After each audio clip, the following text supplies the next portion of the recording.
اور سوچے اگر حضور کا غلام ہو اور غلامی میں رہ کر سرکار کی محبت دل میں رکھ کر اگر درود سنے گا نا، درود پڑھے گا تو مصطفیٰ درود سنے گا بھی خود، قبول بھی فرمائیں گے، قیامت کو انشاءاللہ اپنے ساتھ جنت میں بھی لے جائیں انشاءاللہ۔ مسلم شریف کی بڑی پیاری حدیث ہے پاک، ایک بار میرے مصطفیٰ تشریف فرما ہے، صحابہ بھی بیٹھے ہوئے ہیں۔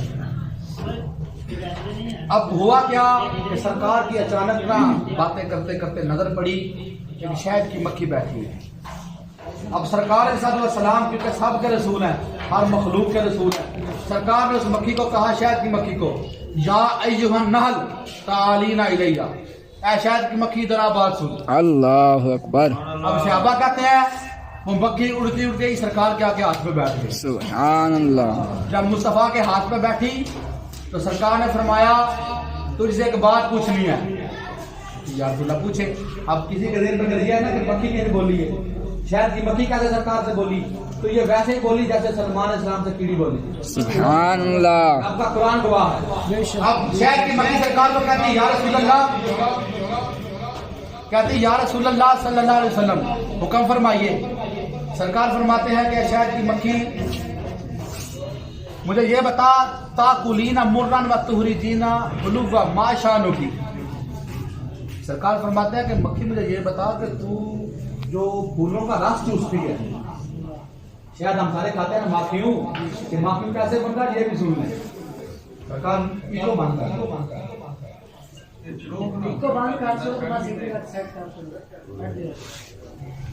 توجہ رکھو۔ اگر اس میں فرماتے ہیں تاکلینا مرن و تخرجینا حلوا ما شانکی، سرکار فرماتا ہے شاید کی مکھی مجھے یہ بتا کہ پھولوں کا جو تو رس چوستی ہے، پھولوں کا رس ہوتا ہے کڑوا، وہ تخرجینا حلوا، جب تو نکالتی ہے تو شہد بن جاتا ہے، ما شانکی، یہ کیسے ہوتا ہے؟ اب سرکار کو پتا ہے، اب سرکار کیوں پوچھ رہی ہے ہم غلاموں کے لیے، وہ بھی ان کو تو پتا ہے، ہمیں بھی پتا چلے کیوں چوستی ہے اور کیسے میٹھا ہوتا ہے۔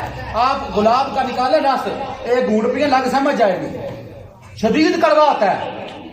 اب سرکار صلی اللہ علیہ وسلم فرماتے ہیں کہ شہد کی مکھی تاکلینا مرن و تخرجینا حلوا، کہ تو جب شہد کی مکھی شہد بناتی ہے، جب پھولوں کا رس چوستی ہے وہ کڑوا ہوتا ہے، جب تو نکالتی شہد بن جاتا ہے ما شانکی، کہ تیری کیا جان ہے؟ اب مکھی کا جواب سنیے گا، وہ کہتے ہیں کلما آکلو العنو علی آدائکا و اہل بیتکا۔ مکھی کہتی ہے یا رسول اللہ جب میں کسی پھول میں بیٹھ کے اس کا رس چوستی ہوں نا، یا رسول اللہ میں آپ کے اور آپ کے اہل بیت کے دشمنوں پہ لعنت کرتی ہوں، آپ کے اور آپ کے اہل بیت کے دشمنوں پہ لعنت کرتی ہوں۔ وَكُلَّمَا آكُلُ صلیت علیکا و علی اہل بیتکا، یا رسول اللہ جب میں کسی بھی پھول پر بیٹھتی ہوں، بیٹھ کر رس چوستی ہوں، تو میں آپ کے دشمنوں پہ اور آپ کی اہل بیت کے دشمنوں پہ لعنت تو کرتی ہوں، میں اور جب لعنت کرتی ہوں ساتھ میں آپ کی ذات پر، آپ کی اہل بیت پر درود پاک پڑھتی ہوں، فتکون حلوا، اس درود پڑھنے کی برکت سے رب کائنات اس کڑوے، اس کوڑے جو رس ہوتا ہے پھولوں کا، اس کو میٹھا فرماتا ہے۔